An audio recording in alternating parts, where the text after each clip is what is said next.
3D образите вече навлизат и в медицината. Екип от университетската болница в Лайпциг демонстрира за първи път у нас използването на 3D камера при лапароскопска операция. Хирурзите използват специални очила, подобни на тези за 3D филмите, и могат да видят триизмерно и в дълбочина органите в операционното поле.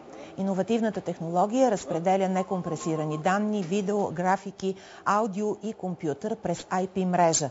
Опростената архитектура на системата позволява безпроблемна комуникация и контрол, а липсата на кабели превръщат работното място в почти нереална визия от бъдещето. Както вие вероятно сте виждали на 3D филмите, образът е много по-прецизен. Всеки детайл е по-точен, всяка структура в тялото на пациента може да се види по-ясно. А колкото повече подробности можем да видим в оперативната зона, толкова по-прецизно можем, например, да отделим тумора, а това е добре за пациента.